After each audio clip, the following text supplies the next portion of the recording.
Assalamualaikum warahmatullahi wabarakatuh. Di video kali ini saya akan mempresentasikan atau menganalisis tentang sebuah kasus hukum perdata di Indonesia guna menjawab soal atau pertanyaan UAS dari mata kuliah hukum perdata semester 3. Sebelumnya perkenalkan, nama saya Imam Subhi Mubarak dengan NIM 2021 060019. Langsung saja. Kasus PT Indorayon dengan masyarakat. Pihak yang menjadi dalang dari kasus ini adalah PT Toba Pelip Lestari. PT Indorayon itu sendiri mulai beroperasi pada akhir 1980-an. Tahun 1999, perusahaan tersebut ditutup berdasarkan rekomendasi dari Menteri Negara Lingkungan Hidup ketika itu dijabat oleh Sony Keraf. Alasannya, perusahaan tersebut terbukti mencemari dan membahayakan lingkungan. Pada Maret 2022, PT Indorayon kembali dibuka atas rekomendasi Wakil Presiden Republik Indonesia ketika itu dijabat oleh Megawati Soekarno Putri. PT Indorayon kembali buka dengan nama lain, yaitu PT Toba Pelip Lestari. 10 tahun beroperasi, masyarakat berusaha meresahkan dampak yang tak menyenangkan. Perusahaan tersebut mencemari lingkungan dan mendatangkan masalah sosial. Misalnya, konflik dan intimidasi aparat terhadap warga yang menolak PT Indorayon. Kualitas lingkungan yang buruk juga membuat kesehatan masyarakat menurun. Limbah dari perusahaan tak hanya mencemari udara, tetapi juga membuat hasil panen warga menurun. Banyak bulir padi yang kosong dan tak berisi.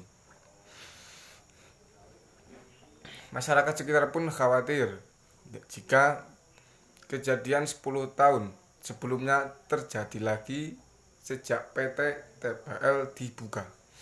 Selain itu, warga sekitar mengaku bahwa limbah uap dari pabrik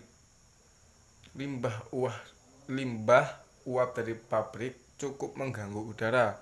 Berdasarkan data di Puskesmas Porsia, jumlah penderita infeksi saluran pernapasan atas atau ISPA pada Januari 2001 mencapai 92 orang.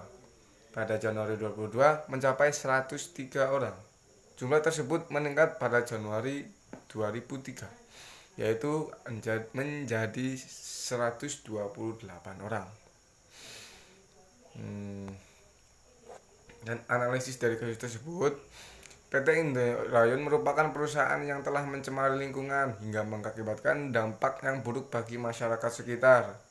Kemudian, perbuatan melawan hukum merupakan perbuatan yang melanggar kaidah-kaidah tertulis, yaitu bersifat bertentangan dengan kewajiban hukum perilaku dan melanggar hak subjektif orang lain.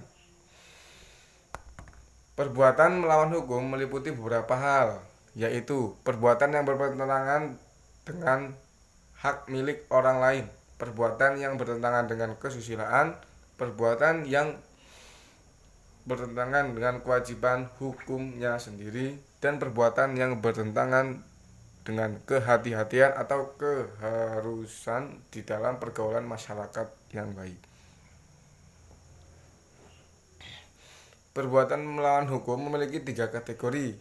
Pertama, perbuatan melawan hukum karena kesenjangan. Kedua, perbuatan melawan hukum karena kelalaian.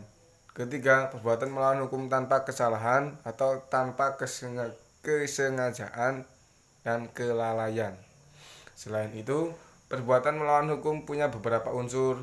Unsur-unsur tersebut adalah adanya Perbuatan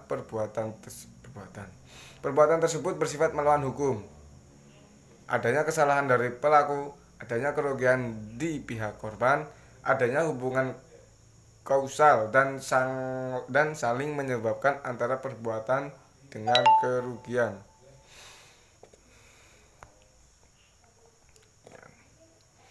Mungkin cukup sekian. dari analisis dan penjabaran dari kasus yang terjadi pada PT Indorayon pada 1999. Sekian, terima kasih. Kurang lebihnya mohon maaf. Wassalamualaikum warahmatullahi wabarakatuh.